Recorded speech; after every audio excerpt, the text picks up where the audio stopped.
Hello all, welcome to screen space. ఈ వీడియోలో isolated 2025 horror movie review గురించి అయితే తెలుసుకుందాం.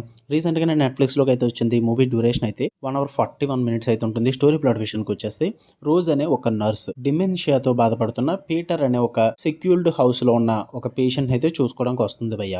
అక్కడికి వచ్చిన తర్వాత అక్కడున్న వాతావరణం అంతా ఒక్కసారిగా చాలా మిస్టీరియస్గా అండ్ స్కేరీగా మారిపోద్ది. అక్కడ ఏం జరుగుతుందో వాళ్ళకైతే అర్థం కాదు. అసలు అక్కడ ఏం నడుస్తుంది, సూపర్ న్యాచురల్ పవర్ ఏమన్నా ఉందా, లేక ఎవరన్నా వాళ్ళని వాచ్ చేస్తున్నారా అన్న దాని చుట్టూరు నడుస్తుంది అనమాట ఈ మూవీ స్టోరీ. ఇక ఫుల్ వీడియోలోకి వెళ్ళిపోయే ముందు వీడియో ఖచ్చితంగా లైక్ చేయండి, రివ్యూని కూడా చివరి వరకు చూడండి. మీకు కనుక వీడియో నచ్చితే ఛానల్ కూడా ఖచ్చితంగా సబ్స్క్రైబ్ చేసుకోండి. అండ్ వీడియో కింద డిస్క్రిప్షన్ లో అయితే ఇన్స్టాగ్రామ్ లింక్ అయితే ఇచ్చా. Movie updates and channel updates కోసం ఒకసారి వెళ్ళి ఫాలో కొట్టండి భయ్య.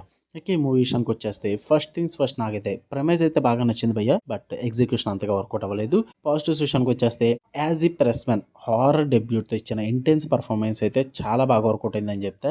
అండ్ రిమోట్ హౌస్ లో అట్మాస్ఫియర్ సెట్ చేస్తారు భయ్య, చాలా బాగా అనిపించింది నాకు. అండ్ కొన్ని సీన్స్ లో ఎఫెక్టివ్ జంప్ స్కేర్స్ అయితే ఉంటాయి అక్కడక్కడ, మొత్తం మూవీ అంతా కాదు, కొన్ని సీన్స్ లో మాత్రం ఆ జంప్ స్కేర్స్ బాగా వర్కౌట్ అయ్యాయి. అండ్ ఎమోషనల్ డెప్త్ కూడా బాగానే క్రియేట్ చేశారు. బ్యాక్గ్రౌండ్ స్కోర్ కూడా చాలా సీన్స్ ఎలివేట్ చేసింది, మంచి టెన్షన్ అయితే క్రియేట్ చేసింది. అంతే భయ్య, ఇంతకు మించి అయితే ఏం వర్కౌట్ అవ్వలేదు. నెగిటివ్స్ విషయానికి వచ్చేస్తే, ఫస్ట్ హాఫ్ లో పేసింగ్ చాలా స్లోగా ఉంటుంది.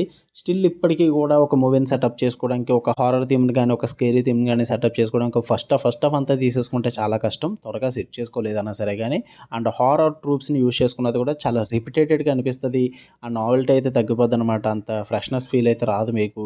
అండ్ కొన్ని అన్నెసెసరీ అండ్ డిస్టర్బింగ్ సీన్స్ అయితే ఉంటాయి భయ్య, అవసరమే లేదు. లైక్ సెక్షువల్ వైలెన్స్ లాంటి అటెంప్ట్ చేస్తారనమాట, నాకైతే నచ్చలేదు. అది చాలా అన్కంఫర్టబుల్గా అనిపించింది, డిస్కనెక్ట్ చేసింది అనమాట మూవీ నుంచి నన్ను. ట్విస్ట్ కూడా ప్రెడిక్టబుల్గా అనిపించింది, కొత్తగా అనిపించలేదు, ఫెమిలియర్గా ఉంది. అందుకే నాకు అందుకు వర్కౌట్ అవ్వలేదు. మీరు చూద్దాం అనుకుంటే నెట్ఫ్లిక్స్లో ఉంది, ఫ్యామిలీతో నాట్ రికమెండెడ్ భయ్య. తెలుగు డబ్బింగ్ అయితే లేదు, ఇంగ్లీష్ సబ్టైటిల్స్తో చూడొచ్చు. ఓకే, మీకు కనుక రివ్యూ నచ్చితే వీడియో లైక్ చేయండి, షేర్ చేయండి, మీ ఒపీనియన్స్ కూడా కామెంట్ చేయండి. అండ్ మళ్ళీ నెక్స్ట్ వీడియోలో కలుద్దాం. Until then love you all, by.